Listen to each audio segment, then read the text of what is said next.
Hello everyone and welcome back to another Figurehead Reviews video, and today we are taking a look at the New York Comic Con exclusive 2-pack from NECA. We have the Green Lantern versus the Sinestro Corps Predator, and I am really excited to get this set.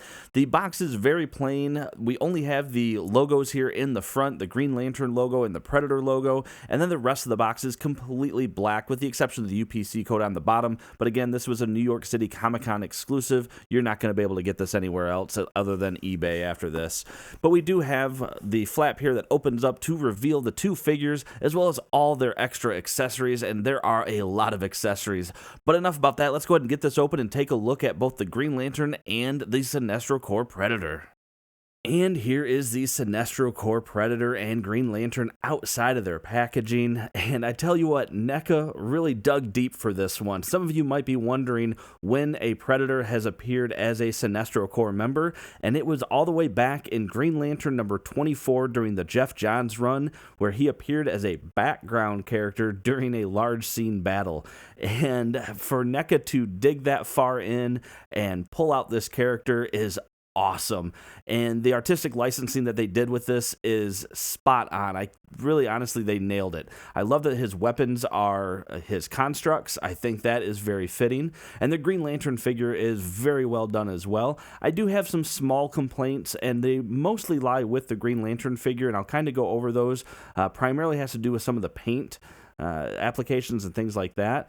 But otherwise, again, just two very awesome looking figures. Now, when standing straight up, the Sinestro Corps Predator is standing in at 8 1/8 inches tall, which makes him about 20.6 centimeters, and Green Lantern is coming in at about 7 1/8 inches tall, which makes him about 8.1 centimeters. So there's about an inch difference between the two, which you can really tell here when we have them back to back like this.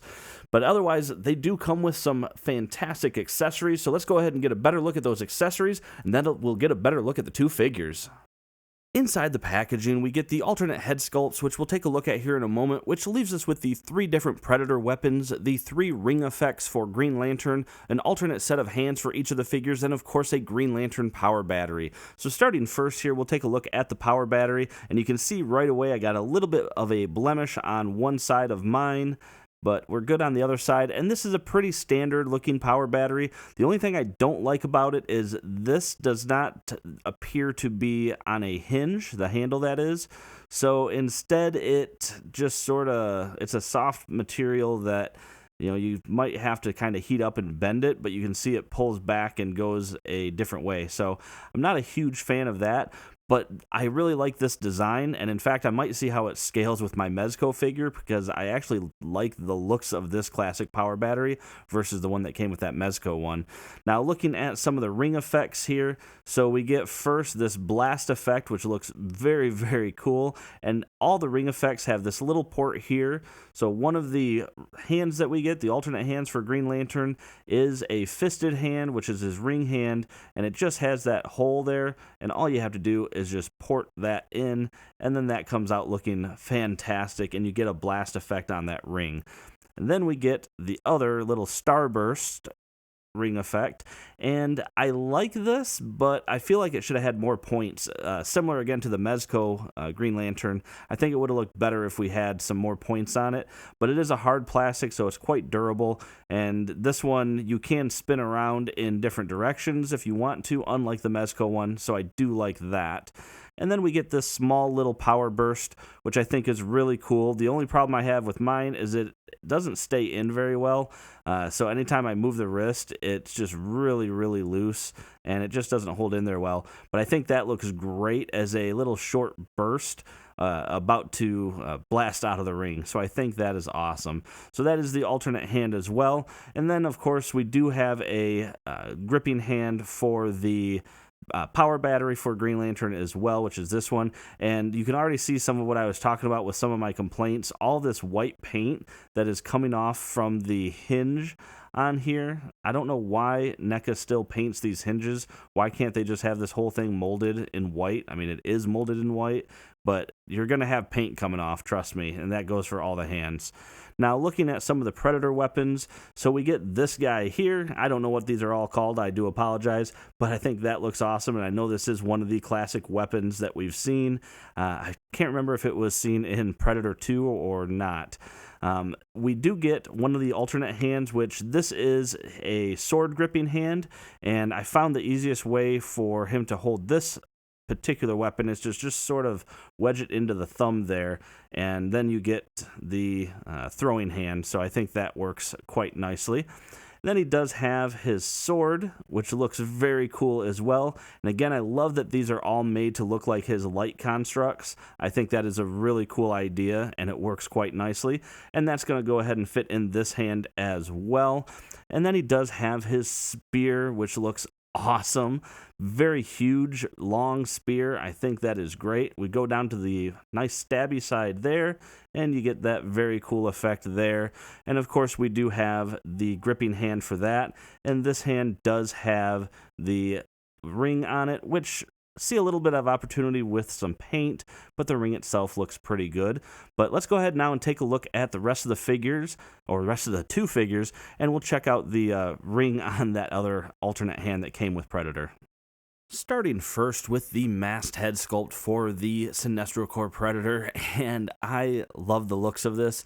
I love the battle wear that we see throughout. We get the cracks there at the top. We get some wear and tear and very pitted looking metal on the front. I just love how that turns out, and I love the eyes too. You can actually see the grid pattern there that makes up the vision that they have. So yeah, I love that, and it just looks fantastic. And the dreads came out looking good as usual with the Predator figures. Now switching over to the other head sculpt, and we can see that we get a fantastic looking unmasked Predator, and I love that it even has a little bit of a yellow tint to his flesh tone there. I think that is very, very cool looking, and as always looks great. And I love on the eyes we get that little yellow pupil, which certainly seems very intentional to me being a Sinestro Corps member. So very, very, very excited for this set. One of the other accessories, I guess you could call it, we do have his shoulder cannon here, but I didn't include it when we were looking at accessories because it is part of the armor. It does not come off, but that is also molded in the construct fashion there, so it looks like it is just another light construct, and I think that is awesome. We get a little bit of articulation on it as well, so we can actually bend it around, and unlike my Batman vs. Predator version, this one actually seems to hold its position quite nicely. And then I didn't mention this as well, but included on the back we do get a sheath for that sword, so that does just slide right in there, and then you do have a sheath for that, so that came out looking very nice. Looking at the body armor on this Predator, I love the logo. So we get the Sinestro Corps logo, just a little bit of a scuff there on the paint, but otherwise looks fantastic. And the rest of the armor came out looking really good as well. I like the continuation of just sort of the battle wear and the weathering throughout. I think that is really well done. Looking down at the open gesture hand, we can see once again that Sinestro Corps ring, and you can actually see the logo there. So I think that came out looking quite nicely. However, it is a little bit sloppy. You can kind of see where it almost looks like it was just glued right on. I don't know. That's doesn't look the best. I like that we have the black for what would normally be the flesh tone. To me, that looks more like it is meant to be part of what would be the Sinestro Corps costume, so I think that looks good. We get the other open gesture hand on this side, which came out looking fantastic as well. Belt looks great. I love the detail, some of the paintwork and the silver around there. I noticed a little notch on the back here, and I'm not sure exactly what that's for. I'm sure that's a holdover from using some of these parts on other Predator figures, but I really think that if there were going to be Sinestro Corps Predators that instead of taking skulls, they would take lanterns as trophies. And I want to find a way to like hang the lantern off of this because I think that would look really cool and just make it look like, you know, like I said, it was a trophy of a Green Lantern kill. But going down the rest of the legs here, so we get some armor again, and it varies too. It's different on each side. I think that is nice. And then we get what I assume again is another holdover, and it looks like this is a holster down here, probably meant to hold a blaster or something from another Predator version. I don't have a lot of the Predator figures though, so you'll have to let me know if that is correct. But otherwise, it just looks like a little pocket there. And then we get those nice monster-y feet there for the Predator. So very well done, and I just love the look of this guy. I think it was very, very well executed. Moving on to the Hal Jordan head sculpt, I think this looks great. I love that we actually have the black outline around the eyes visible, and I like the expression. We get a little bit of a stressed or pain expression on his face, so I really like that. It's a little bit of a rough texture, so that is kind of an interesting take on it. But again, the paint came out looking great. Around the mouth, the white on the teeth looks good. You even get a little variation for the lips to help that stand out, so I like that. But you can see on mine right there on the cheek, looks like somebody left a thumbprint on his cheek there. So I might be contacting NECA about that because that's a pretty ugly blemish. But looking at the rest of the figure though, I like the way the hair is sculpted. We get some really good design there. I like the shading that we get with throughout that. It gets a little bit sloppy around the ears, but unfortunately that's what you do get with some of these figures. So, but real quick, we're going to switch over to John Stewart. And we can see that this head sculpt came out looking fantastic as well. I love the green eyes that we get with him. It looks like he's got a little bit something there under his nose, though. No, maybe not. Maybe it was just shiny. I thought that was a little drop of like glue or something left there, but it looks like it might just be how my lights hit it. But this one came out looking quite nice. We get some really good paint applications as well, some good shading and shadowing throughout. I love the hairstyle that they went with, so I like the shaved sides. And that looks good all the way throughout, and they lined it up pretty decent. So I actually really like this John Stewart head sculpt.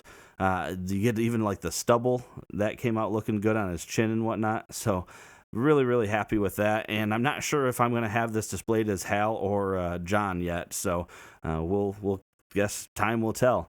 But looking at the rest of the body, so starting first with the Green Lantern logo, I got a small little blemish there on the logo, but otherwise it came out looking fantastic. It looks like it might be slightly crooked. I don't know, what do you think? It looks like it might be tilted a little bit. Yeah, I think so. But honestly, it's not that noticeable. But I love some of the subtle shading that we see throughout some of the green parts there to really help accentuate some of the sculpt work. And speaking of which, the sculpt looks great as well. I'd have to double check, but I'm quite sure that this is going to be the same sculpt as the Superman figure. And essentially the Batman figure too, if I'm not mistaken. But looking at some of the paint issues that I had with it, so we get the green disc up here for the shoulder, but down here at the bottom it's still green, but they painted it with black, and we get some more flaking going on. So I had black flakes as well all over the place, and I mean, it's gonna flake off. So I can appreciate what they were trying to do by having the underside black, but I don't know, I'm not gonna be seeing that too often, so I am glad that they used a green disc for it. But it looks really good. And then on the arm, specifically on his left arm here, the paint came out looking very splotchy, just really rough looking. So I'm not too thrilled with that either, but I don't know, we'll just have to kind of deal with it. But yeah, not super excited. Also, right here at his waist, you can see I got a little bit of a chip there that came off. I'm not sure if that came off while I was posing him or what. Honestly, I had so many paint flakes everywhere, it's hard to say where it came from. But going down the rest, I will say I'm a little bummed out that they did not sculpt the logo in the ring, and instead we just have a square with a little hole in the middle. They went through the trouble to sculpt the Sinestro Corps ring, but they didn't bother to sculpt the Lantern ring, and that kind of bums me out. But the sculpt work down the legs looks good. I also am not a big fan of this. You can see that there is a oversize, or I don't know, is it oversize? It doesn't line up.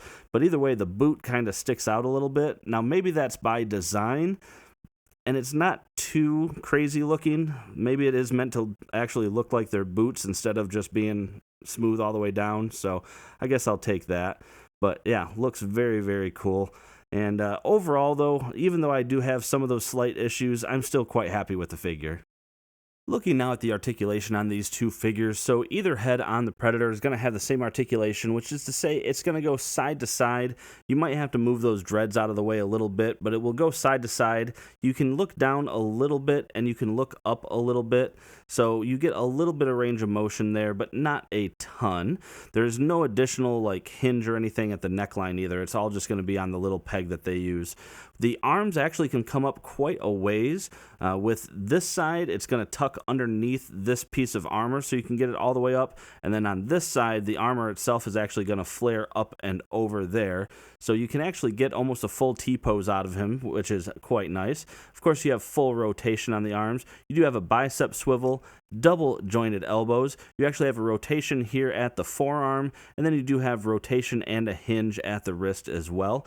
He does have a diaphragm joint, which actually gets a pretty decent crunch forward, and it can crunch pretty decently backwards as well. I have a hard time getting it to crunch, and luckily you don't have to worry about this getting in the way because of the way that piece is. You can move it, but oh man, yeah, it goes back a little bit further, but I'm trying to be careful with it. So he does have a waist rotation as well right there at the belt, but again, it's a little bit tricky because you got to kind of grab it down there, otherwise you're just going to rotate at that diaphragm there.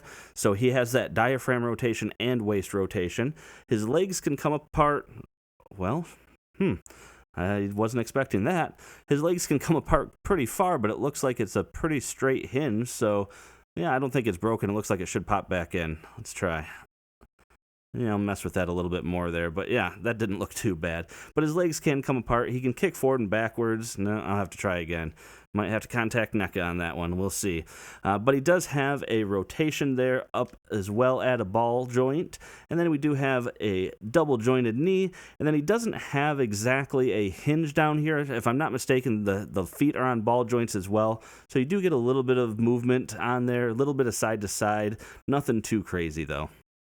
And then jumping into the Green Lantern's articulation. So again, on all the heads, you can rotate around, and you do have a little bit to where you can look down and up, but not entirely as far as we would on, say, a Marvel Legends, so, but it's still not too shabby there. And we even get a little bit of side to side, which is cool. I like that. We have arms that can come up to a full T-pose there, so that is good.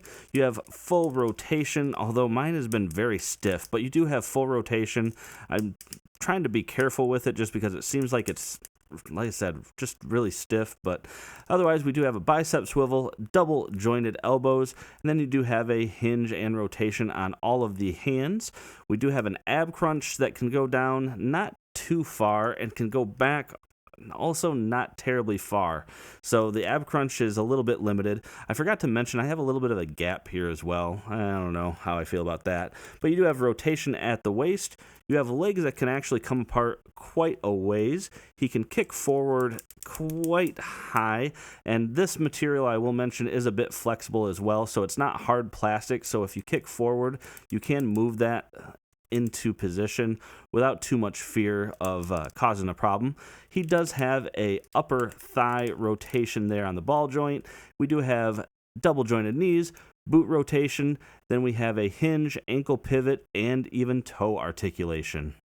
And that about does it for this review, everyone. And much like the other Dark Horse vs. DC sets that we got from NECA, I loved this one.